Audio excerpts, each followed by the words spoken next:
My name is George Ronaldo, and I am here with you tonight to tell you the story of how I journeyed into the Sahara Desert. So, settle in and get cozy. Relax as I take you back in time to one of my fondest memories. My reputation as an explorer has no doubt preceded me. I am one of the most celebrated adventurers to ever brave the seven seas. In my home country, my stories have become legendary. The letters I wrote home to my mother were shared from neighbor to neighbor, until all knew the beauty I had discovered. It's a wonderful world, and I have been privileged to know it better than most. I have crossed its vastness many times over, venturing from land to sea. I have seen 1,000 delightful and mysterious sights. But to this day, one of my favorite trips was the one I took across the mighty Sahara Desert. I came to the desert upon the invitation of my dear friend Adurfi. He was a son of the Tuareg people, and knew I would appreciate the chance to learn his family's ways. They were nomads who made their home on the many secret pathways of the Sahara. We had met years before on a clipper ship journey to India. Adurfi and I had bonded instantly over our shared love of adventure. In his native tongue, his name meant freed one. From a young age, he felt destined to explore the world, as had I. We had many wonderful adventures together in that time, but that, my dear friend, is a story for another day. When I received Adurfi's letter, I knew at once I needed to follow my curiosity to discover the mighty Sahara. My dear friend, he wrote, I have recently arrived home after a long journey. I am enjoying exploring the wonders of my boyhood home in the Sahara Desert. It would bring me great joy to share this beauty with the fond companion of my seafaring days. Won't you come and visit my family and I at the site of our spring camp? This was the invitation I was waiting for, and so I packed my bags at once and set off on my long journey to my friend's ancestral home. Like many Berbers, Adurfi's family had long lived a nomadic life. Their rituals followed the rhythms of the seasons. Who better to introduce me to the mysteries of the desert and the wonders of its warm days and languorous nights? When I arrived in the tent village where I was to meet Adurfi, I was greeted by a familiar shout. "George, my dear friend," Adurfi shouted. "I am so happy to see you." While we had worked on the clipper ship, Adurfi and I had worn the same seafaring uniforms. How strange it was to see him in his traditional clothing. His head was wrapped in the famous Tuareg tagelmust, indigo blue fabric piled high on his head, protecting his beautiful mane of curls. His face was protected by a long veil woven from the same fabric, which seemed to flutter like the leaves of an ancient tree. As I watched, he peeled it off to reveal his familiar, warm smile. "Welcome to my home," my friend said. My family and I are so honored to show you the secrets of the Sahara. And I, of course, was honored by their hospitality. I presented his family with the gifts I had brought them. Just a few small tokens from my travels. Precious objects I had gathered from around the world. It is always my practice to stock my suitcase with gifts. You never know when you'll meet a friend. Together, Adurfi's family and I sat down to a delicious dinner of tagine. His mother, Kahani, had assembled the stew in a pot nestled among warm coals. The desert night was growing cold around us as the wind from the rocky highlands began to blow. It felt good to sit together around the warmth.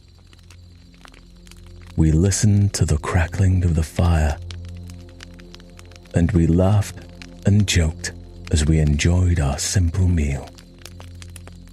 The next morning, Adurfi said, our adventures would begin. So, the next day, I awoke early.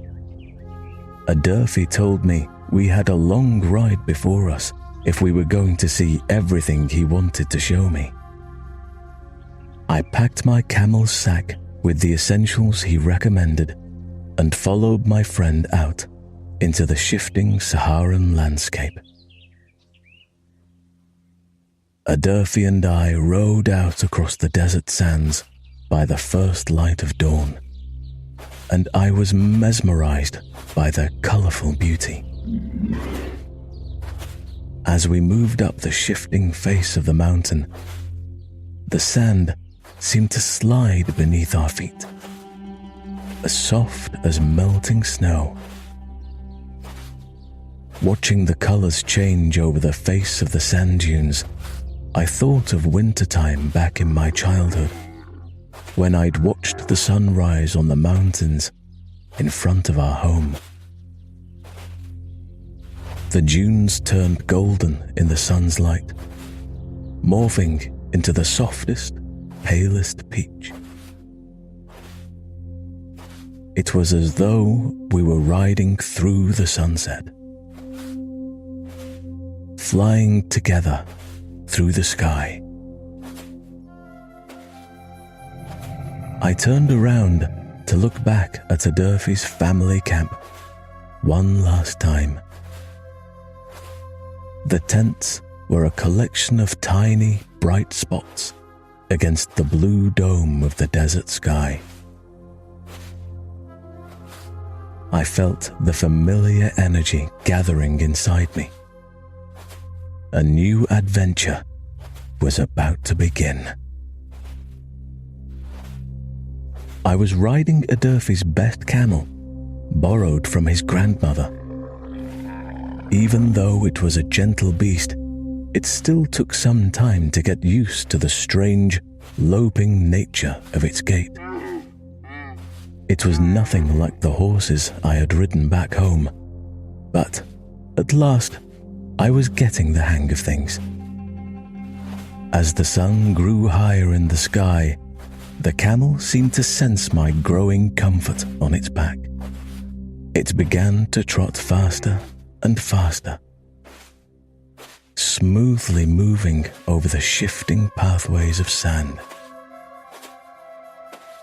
We passed over the high crest of the most prominent dune, before beginning our descent into the shadowed valley below.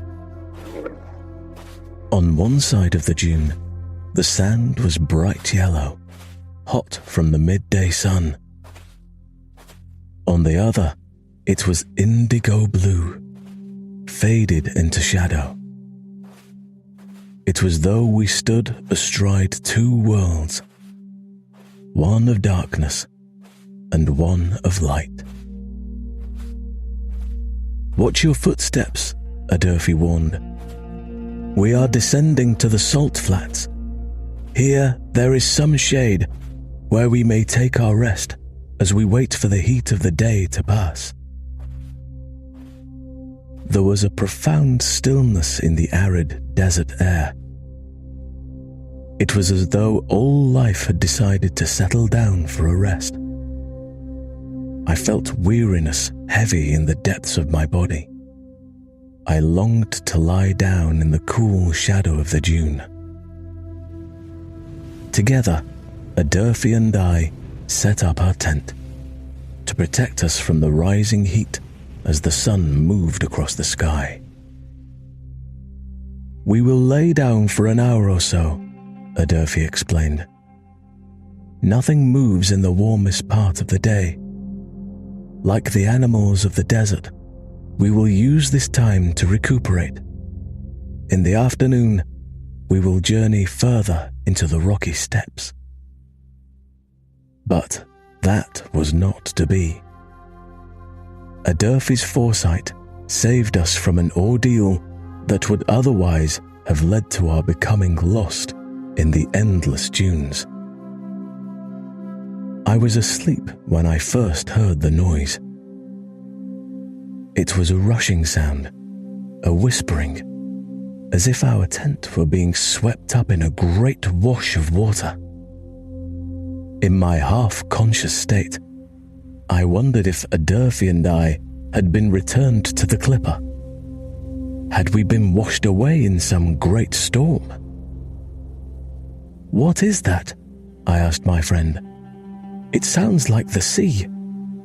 Are we back aboard the ship again?" He laughed at my wonder. "Only a sandstorm," he said. "It's a common occurrence. We must simply wait for it to pass. And in the meantime, let's enjoy our afternoon." He immediately set about making us a warm cup of mint tea, humming a peaceful song under his breath. I lay back on my pillows and listened to the reassuring domestic noises. There was the song my friend was singing, and the clatter of the little metal teapot as Adurfi filled it with sprigs of wild mint that filled the air with their refreshing scent. My nose pricked in appreciation. "I picked these this morning at the village," Adurfi explained. "I hope you like sugar. It's best when the tea is sweet." I closed my eyes and listened to the sounds for a long moment as the wind blew outside.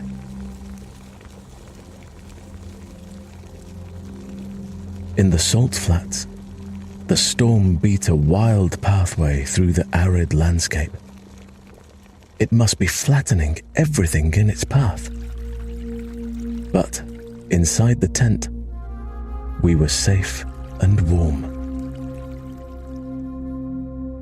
We played a few hands of ronda, sitting close together in the half-darkness.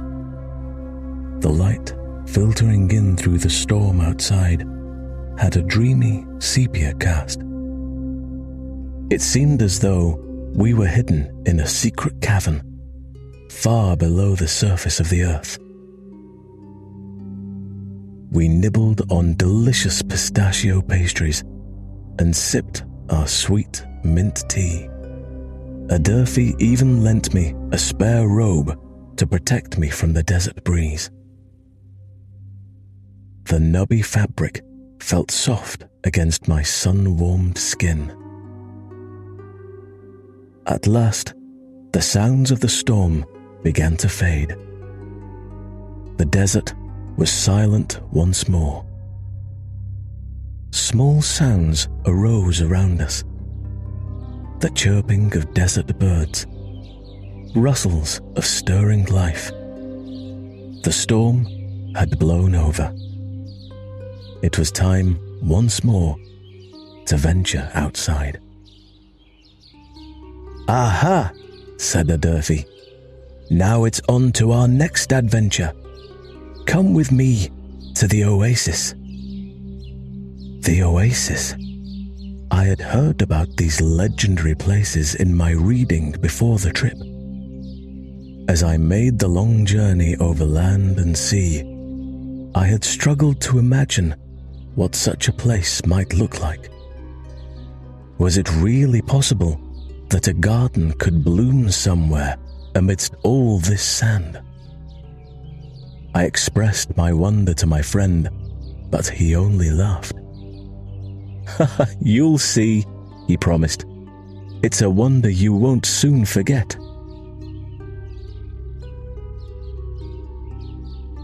We rode for longer than I had expected. Hours seemed to pass as our camels trudged over the undifferentiated landscape. I was used to traveling through locations marked with familiar signs of progress. A mountain in the distance that would grow larger as I approached. Trees that thinned to reveal farmland. And a small house or village. In the more settled places, there would be signs on the roadways marking my passage. But this was nothing compared to the desert. In this featureless landscape, it was difficult to mark the passing of time, and I could not tell how much distance we had covered. To my untrained eye, each sand dune was identical to the next. Hours seemed to pass, with us remaining in the same place. The dunes unspooling forever beneath our feet. I began to grow weary in the heat. It was intense, despite the protection of the turban and scarf of the Tuareg robe. We couldn't get to the oasis soon enough. "How can you tell where we're going?" I asked Adurfi. "My family has been traveling these pathways for generations," he explained. "I know all the old stories. In fact, I have come this way often myself. I made this journey countless times as a boy. The desert has a rhythm to it that practiced travelers can decipher. You might be lost, but I know exactly where we are." And he did. Before I knew it, the oasis was in front of us. A thin row of palm trees rose up from the flatbed of the sand. Each was a different height, and together they reminded me of a group of strange animals gathered to drink from the spring.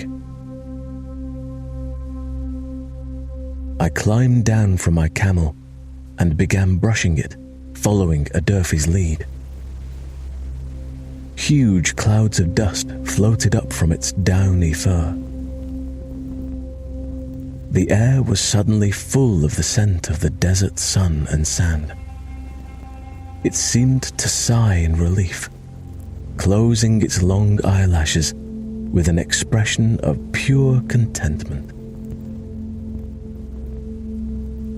Adurfi showed me how to lead the camel to a little pool of water, where it and its sibling drank deeply from the clear, cold spring.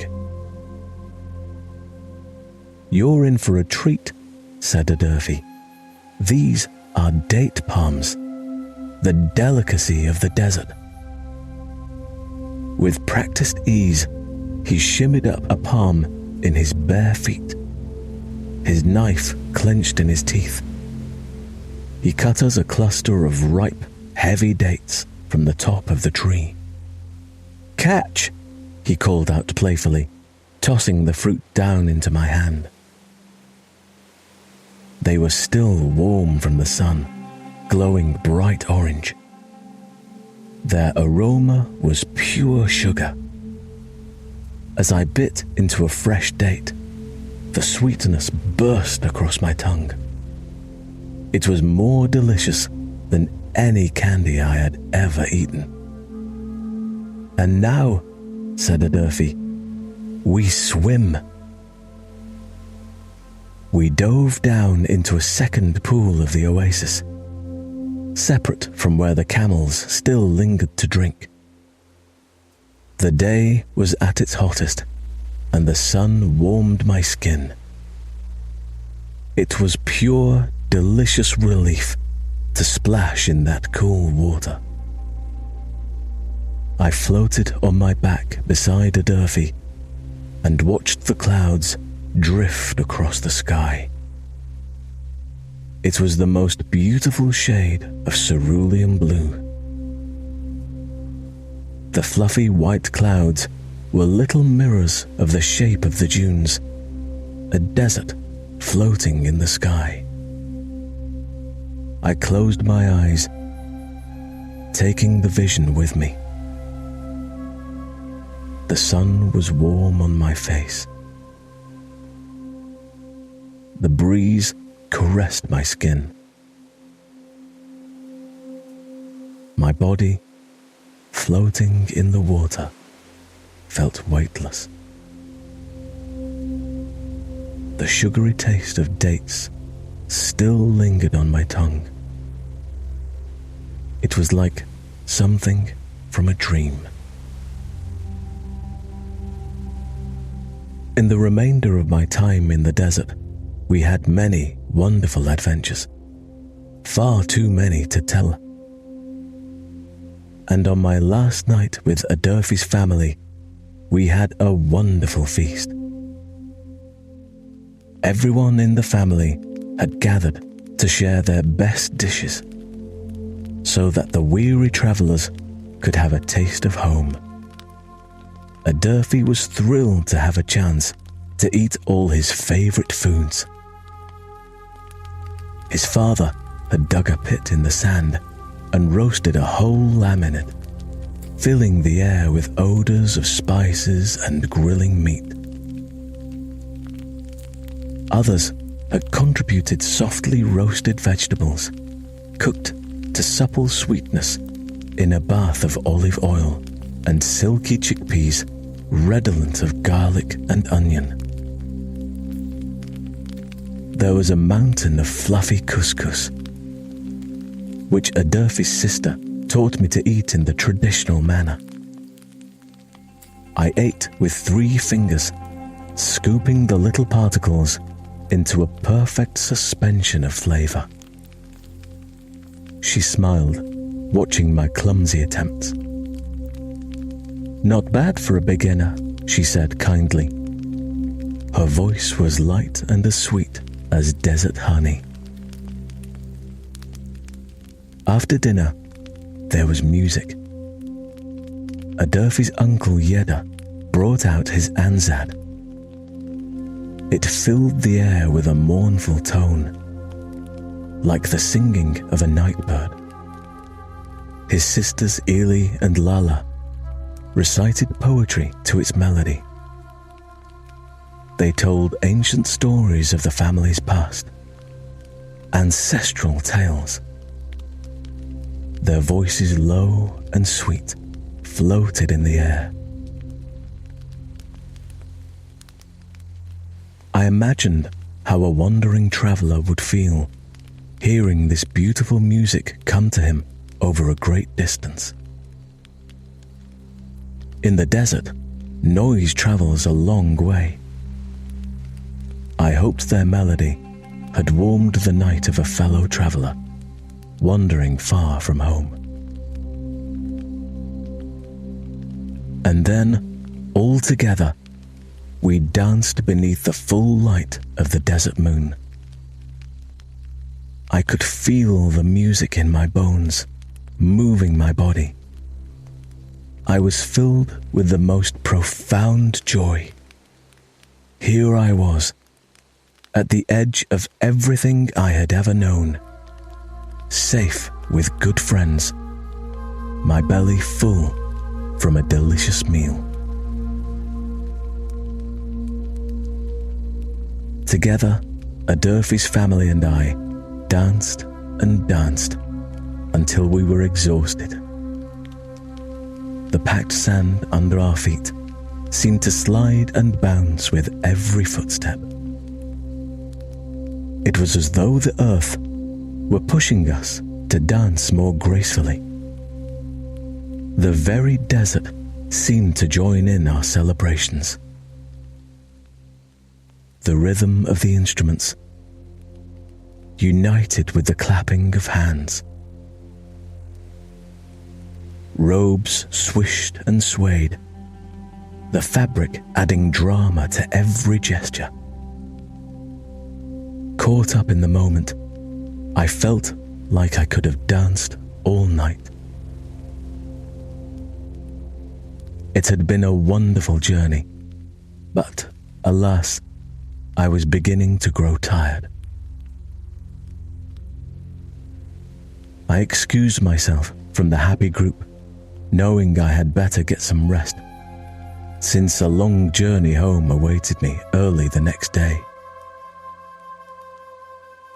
They wished me good night, telling me there would always be a place of honor waiting for me in their camp. I smiled, envisioning the joy of such a reunion.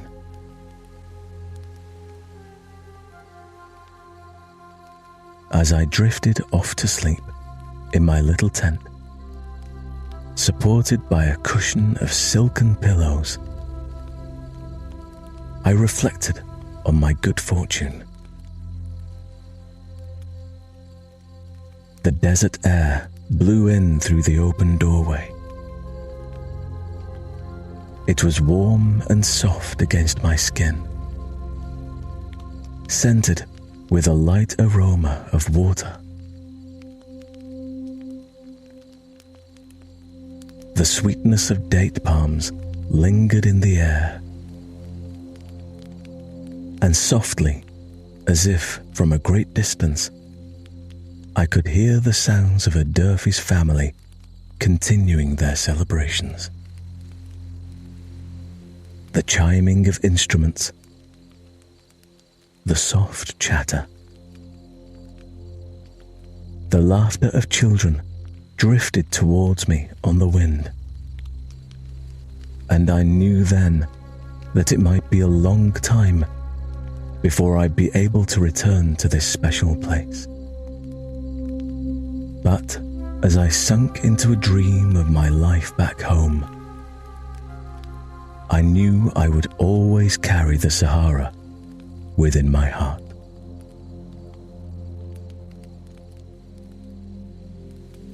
Good night and sweet dreams.